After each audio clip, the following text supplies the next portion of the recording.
रवि लामिछाने छुटाउन गृहमन्त्री ओमप्रकाश अर्याल, प्रधानमन्त्री सुशीला कार्की, बालेन शाह, जेन्जी र रासपाको सहमति हुँदै सर्वोच्च अदालतबाट आयो हत्यारा केपी शर्मा ओलीदेखि रमेश लेखकलाई पक्राउ गर्न आदेश। रासपामा बालेन कुलमानदेखि युवा नेताहरूको धमाकेदार इन्ट्री हुँदै तीन ठूला नाइके शीर्ष नेताहरूले आफै नेतृत्व छाडेर गइदिए हुन्थ्यो, उनीहरूसँग भेट्न मलाई जेन्जीको अंकुश छ भन्दै यति बेला प्रधानमन्त्री सुशीला कार्कीको भनाई। रवि लामिछानेलाई बाहिर निकालेर उनकै नेतृत्वमा चुनावमा जाउँ भन्दै बालेन शाहदेखि बाबुराम भट्टराईको भनाई। केपी शर्मा ओली र रमेश लेखक सहित 5 जनाको राहदानी रोक्का। स्थान हद विरुद्ध सर्वोच्चले माग्यो लिखित जवाब। जेन्जीले कुरा बुझ्न थाले, म खुसी छु भन्दै प्रधानमन्त्री सुशीला कार्कीको भनाई। बालुवाटार बैठक कांग्रेस माओवादी र रासपा निर्वाचनको पक्षमा। एमाले भने यो सरकारले चुनाव गर्दैन, जेन्जी क्रान्तिलाई तेस्रो जनआन्दोलनको रूपमा वैधानिकता दिनुपर्छ भन्दै तोसीमा कार्कीको भनाई। बालुवाटार बैठकको शल्यक्रिया। पहिलो भेटमा दलभन्दा जेन्जी परिपक्व, गणतन्त्र र संघीयता प्रति पनि प्रतिबद्ध। बालेन शाहलाई चाहिँ म छोरो भन्छु, उसले चाहिँ दिदी भन्छ भन्दै बिहान पनि फोन भयो भन्दै सुशीला कार्कीको भनाई। राष्ट्रपतिले सुशीलालाई भनेका थिए, प्रधानमन्त्री बनिनौ भने म तिमीलाई मिडिया बोलाएर राष्ट्रघाती भनिदिन्छु। प्रधानमन्त्रीले सोधिन्, चुनाव लड्ने हो? रामेश्वरले मुन्टा हल्लाउँदै नाइ भने। कुलमानले भुइँतिर हेरे राष्ट्रपातिर जाने संकेत देखाए। कांग्रेसका युवा भन्छन्, नेताहरूको नियत सफा देखिएन, आफ्नै पार्टीका कार्यकर्ताहरू भ्रष्टाचारी दलालहरू देखिए। जेन्जी आन्दोलनको म्यान्डेम जनस्तरमा पुर्याउने मोर्चाको लक्ष्य भन्दै एक भ्रष्टहरूलाई खोरमा हाल्न जेन्जीहरूको प्रधानमन्त्री सुशीला कार्कीलाई सुझाव। दर्शकमान भाइहरू नमस्कार, यहाँहरूलाई हार्दिक स्वागत छ ओरिजिनल खबरको न्युज बुलेटिनमा। सदाझै आज पनि एउटा नयाँ विशेष अपडेटको साथमा उपस्थित भइसकेका छौँ। भिडियोलाई अन्तिमसम्म हेरी लाइक कमेन्ट सेयर अवश्य गर्नुहोला। दर्शकमान भाइहरू त्यसैगरी पलपलको न्युज अपडेटका लागि हाम्रो च्यानल ओरिजिनल खबरलाई सब्स्क्राइब गरी नजिकै रहेको बेल आइकनमा क्लिक गर्नुहोला। कहाँबाट हेर्दै हुनुहुन्छ अनि के कस्तो लाग्दैछ आफ्ना कुराहरू तलको कमेन्ट बक्समा कमेन्ट गर्नुहोला। आउनुहोस् दर्शकमान भाइहरू, आजको समाचार सुरु गरौँ। रवि लामिछाने छुटाउन गृहमन्त्री प्रधानमन्त्री बालेन जेन्जीदेखि रासपाको सहमति समेत भएको र सर्वोच्च अदालतबाट आदेश समेत आएको र केपी शर्मा ओलीदेखि रमेश लेखकलाई पक्राउ गर्न यति बेला सुझाव समेत दिएको र रासपामा बालेन कुलमानदेखि युवा नेताहरूको धमाकेदार इन्ट्री हुन थालेको प्रसङ्गबाट दर्शकमान भाइहरू, सर्वोच्च अदालतले प्रधानमन्त्री केपी शर्मा ओली, पूर्व गृहमन्त्री रमेश लेखक लगायतका 5 जनाको राहदानी रोक्का र हत्याको आरोप गर्दै काठमाडौँ उपत्यका बाहिर जान नपाउने गरी स्थान हदको सम्बन्धमा 15 दिनभित्र लिखित जवाब समेत माग गरेको छ र उनीहरूलाई अदालतमा उपस्थित हुन यति बेला सर्वोच्च अदालतले आह्वान गरेको पनि बताएको छ। न्यायाधीश निपध्वज निरौलाको एकल इजलासले आज उक्त विषयमा परेको रिट निवेदनमा प्रारम्भिक सुनाइपछि कारण देखाउ जारी गर्दै सरकारसँग लिखित जवाब समेत माग गरेको पनि बताएको छ र उनीहरूलाई पक्राउ गरेर अदालतमा उपस्थित गराउन यति बेला सुझाव समेत दिएको पनि बताएको छ।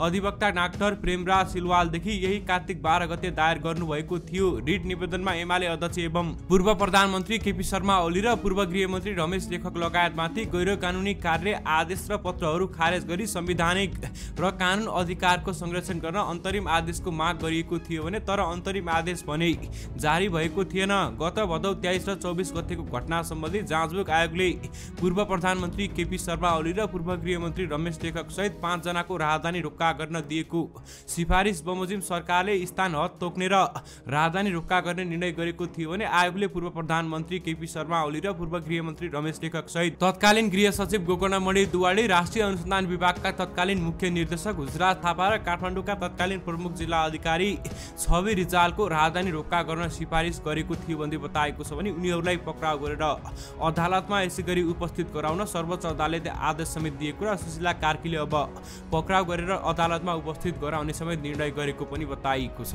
त्यसैगरी काठमाडौँ महानगरपालिकाका मेयर बालेन शाह र पूर्व प्रधानमन्त्री डाक्टर बाबुराम भट्टराईले राष्ट्रिय स्वतन्त्र पार्टी रासपाका सभापति रवि लामिछानेलाई जेलमुक्त गरी उनकै नेतृत्वमा नयाँ वैकल्पिक शक्ति निर्माण गर्नुपर्नेमा जोड दिएका छन् र उनीहरूले रवि लामिछानेको रिहाइका लागि सधैँ नै पहल गरिरहेको पनि बताएका छन्। त्यसैगरी बालेनले कांग्रेस र कम्युनिस्टहरू जस्ता पुराना दलहरूलाई परास्त गर्न र सखाप गर्न सबै नयाँ शक्तिहरू एकजुट हुनुपर्नेमा यति बेला अरू कुनै विकल्प नभएको पनि बताएका छन् भने आज रासपाद्वारा आयोजित बृहत राजनीतिक संवाद कार्यक्रममा बोल्दै काठमाडौँका मेयर बालेन शाहले लामिछानेको नेतृत्व क्षमतामा आवश्यकता ओल्लाएको भन्दै उनलाई बाहिर राखेरै मुद्दाको सामना गर्ने वातावरण राख्नुपर्नेमा धारणा समेत राखेका छन् भने रविजीलाई पनि निकालौं, कुनै तरिकाले उहाँको उहाँको एउटा नेतृत्वको पनि आवश्यकता छ। त्यसैगरी बालेनले भने उहाँको जुन मुद्दा छ त्यसलाई बाहिर नै रहेर फेस गर्न वातावरण बन्न सक्दाखेरि उहाँको क्षमता प्रतिभाको प्रयोग हुन सक्थ्यो भन्दै यति बेला बताएको छ भने आफूले लामिछानेमाथि भेदभाव भएको महसुस गरेर नै उनको रिहाईको पक्षमा हस्ताक्षर गरेर समेत स्मरण गरेको बाबुराम भट्टराईदेखि यति बेला बालेन शाहले समेत प्रष्ट रूपमा बताइरहेका छन् भने त्यसैगरी बाबुराम भट्टराईले राजसभामा रेशम चौधरी सीके रावत लगायतका सबै नयाँ शक्तिहरूलाई अहंकार त्यागेर एउटै पार्टी बनाउन आग्रह समेत गरेको पनि बताएका छन्। कांग्रेस र कम्युनिस्ट नामका ब्रान्ड पार्टीहरूले जनतालाई ठगेर जुन दुर्दशामा पुर्याएका छन् त्यसबाट नेपाली जनतालाई मुक्त गरेर साँच्चीकै विकल्प दिन सकिन्छ उनले भनेका छन्। त्यसैगरी कुलमान घिसिङदेखि ठुला नयाँ शक्तिहरूदेखि विभिन्नलाई पनि यसैगरी राजसभामा शक्तिशाली बनाउन र राजसभालाई अगाडि बढाउन र राजसभाबाट जनतालाई खुसी साथ अगाडि बाँच्न दिने अधिकार निम्ति सबै एकजुट भएर अगाडि बढ्न कुलमान घिसिङदेखि बालेन शाहदेखि सबै नेताहरूलाई यसैगरी आह्वान पनि गरेको बाबुराम भट्टराईले प्रश्न समेत पारेको पनि खुलाएका छन्। त्यसैगरी उनले पुराना शक्तिहरूको जरो उखेल्ने सजिलै नभएको बताउँदै भनेका छन् कांग्रेस र कम्युनिस्ट भन्ने मूल जराका साथ दुईटा बनेका छन्। त्यो 7 सालदेखि बनेको हो। तिनको जरा तलसम्म झाँगिएको छ। अहिले हल्लन त हल्लिएको छ तर त्यो पुरा उखेलिएको छैन। नयाँ र वैकल्पिक शक्तिहरू एकै ठाउँमा नआए पुराना शक्तिहरूलाई परास्त गर्न गाह्रो हुने उनको तर्क समेत रहेको थियो भन्दै बताएको छ भने उनले राजसभामा आग्रह गर्दै भनेका छन् तपाईहरू अहिलेको भएका स्थापित दलहरू मध्येका रूपमा अहिले ठूलो दल भएको हुनाले एक्लै मात्रै सक्छु भन्ने लाग्नु अस्वाभाविक हो तर नयाँ शक्ति र वैकल्पिक शक्तिहरू सधैँ एकै ठाउँमा नआउने हो भने उनीहरूलाई परास्त गर्न गाह्रो हुन्छ भन्दै यति बेला बाबुराम भट्टराईले आह्वान गरेको र सबैलाई एकजुट भएर राजसभामा आउन र अगाडि बढ्न र यी बुढा नेताहरू तथा भ्रष्टाचारी दलाल नेताहरूलाई देशबाट लखेड्ने प्रवृत्ति बनाउन यति बेला आह्वान पनि गरेको बाबुराम भट्टराईले प्रश्न समेत पारेको पनि खुलाएका छन्। त्यसैगरी प्रधानमन्त्री सुशीला कार्कीले 3 शीर्ष नेता केपी शर्मा ओली, शेरबहादुर देउबा र पुष्पकमल दाहालसँग आफूले संवाद गर्ने बेला अझै नभएको प्रश्न समेत पारेकी छन्।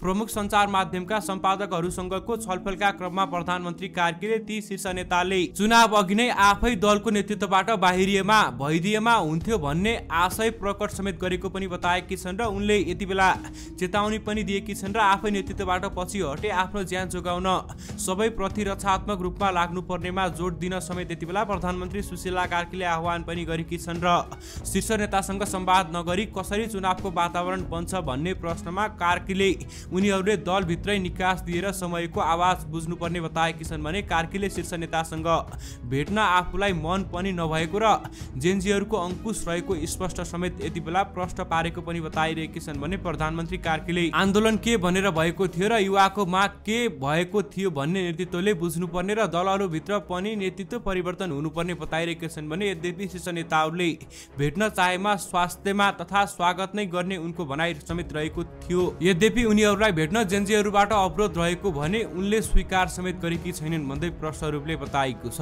त्यसैगरी प्रधानमन्त्री भएता सुशीला कार्कीलाई काठमाडौँका मेयर बालेन शाहले 2 पल्ट भेटिसकेका छन् भने पहिलो भेटमा 23 भदौको युवा संघारका बेलामा प्रधानमन्त्री रहेका केपी शर्मा ओली र गृहमन्त्री रमेश लेखक समात्ने एजेन्डा प्रमुख थियो भन्दै बताइएको छ। दोस्रो भेटमा चाहिँ उनले गृहमन्त्री ओमप्रकाश अर्यालप्रति विपरीत प्रयोगको प्रसङ्ग यति बेला चर्चामा रहेको छ भने प्रधानमन्त्रीको सचिवालयले गृहमन्त्रीको राजीनामामा मेयर बालेनबाट नमागिएको दावी गर्दै बिहिबार प्रेस विज्ञप्ति समेत जारी गरेको थियो र यद्यपि बालेनसँग सल्लाह नगरी तत्काल महानगर सल्लाहकार रहेका अर्यालले उनकै बनेको नेतृत्वमा टिम रुष्ट समेत भएको पनि बताएको छ भने सुशीला र बालेनको सम्बन्ध र सम्पर्क कुन तहसम्म विकसित छ त सम्पादकहरूसँगको जिज्ञासामा हिजो राति साँझ प्रधानमन्त्रीले भनिन् 5-6 पल्ट भेट भइसकेको छ तर प्रधानमन्त्रीको भएपछि भने 2 पल्ट भेट भइसकेको छ। आज बिहान पनि फोनमा कुरा भएको थियो। बालेनलाई म छोरो भनी मानेको बोलाउँछु तर उसले चाहिँ मलाई दिदी भन्छ। उसले गृहमन्त्रीको राजीनामा मागेको छैन तर बालेनले आफ्ना कुरा भने नसुनेकै गरेको प्रधानमन्त्रीको गुनासो समेत रहेको छ भने बालेनको प्रसङ्गमा प्रधानमन्त्री कार्कीले भनिन् उसले हाम्रा कुरा सुन्दैनन्। आफ्ना कुरा मात्रै भन्छ, उसको बानी फरक छ। भदौ 23 गतेको दमनकारीहरूलाई किन पक्राउ नगरेको भन्छ। मलाई जहाँसम्म लाग्छ ऊ पार्टी खोल्ने खालको मान्छे पनि होइन। यसै गरी उनले प्रश्न समेत पारेको पनि खुलाएकी छन् र बालेन शाहलाई त्यसै गरी राष्ट्रिय स्वतन्त्र पार्टीका रासोपाका सभापति रवि लामिछानेको पक्षमा उभिएर तथा रासोपामा आएर एकबद्धता जनाएर अगाडि बढ्न पनि सुशीला कार्कीले आह्वान गरेको पनि बताइरहेकी छन्। त्यसै गरी सम्पादकहरूसँग प्रधानमन्त्री सुशीला कार्कीले भेट्दा हिजो साँझ मात्रै बालुवाटारमा मन्त्री रामेश्वर खनाल, ओमप्रकाश अर्याल, कुलमान घिसिङ, अनिल सिन्हा, जगदीश खरेल साथैमा उभिएका थिए भने सुरुवातमा जगदीश मात्रै नभए पनि बिस्तारै अरू मन्त्री थपिएका थिए। कुलमान पनि सम्पादक भेलामा छिरेपछि एक पत्रकारले प्रश्न समेत थपेर उहाँलाई चुनाव लड्दै हो भन्दै प्रश्न समेत गरे।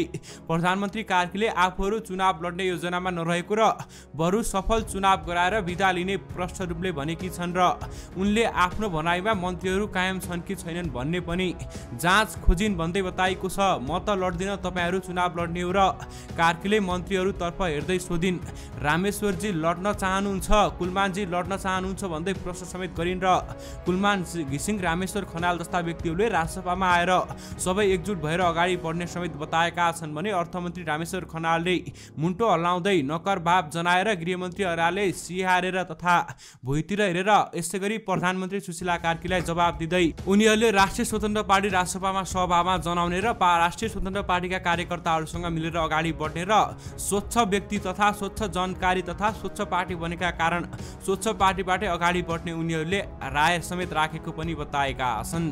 त्यसै गरी यति बेला कुलमानको तर्फबाट दल दर्ता पनि भइसकेको छैन र त्यसै गरी उनी राजसभामा जाने संकेत पनि देखिन थालेको बताइएको छ। हामी मन्त्री परिषदमा रहेकामा म मात्रै चुनाव लड्दिन, अरू त युवा नेताहरू छन्, अरूले देशलाई विकसित बाटोमा लगेर देशलाई दिगोपनको बाटोमा अगाडि बढाउन सक्छन्। यिनीहरू सबै मिलेर चुनाव लडेर राष्ट्रिय स्वतन्त्र पार्टीमा एकबद्धता जनाएर राष्ट्रिय स्वतन्त्र पार्टीबाट उठेर सबैलाई हराउँदै तथा काङ्ग्रेस एमालेका बुढा नेताहरूलाई हराउँदै अब यिनीहरूले देश बनाउने परिकल्पनाको बाटो अगाडि लैजानुपर्छ भन्दै यति बेला सुशीला कार्कीले आह्वान पनि गरेको र सबैलाई एकजुट भएर अगाडि बढ्न उनले त्यसै गरी सुझाव समेत राखेको पनि प्रष्ट रूपले बताइरहेकी छन्। दर्शक महानुभावहरू, यो सँगै आजको समाचार तपाईहरू माझ राखिसकेका छौँ। फेरि पनि नयाँ विशेष अपडेटहरूको साथमा उपस्थित हुने नै छौँ। अहिलेलाई भने तपाईहरू माझबाट बिदा हुन चाहन्छौँ। हस्त धन्यवाद, नमस्कार।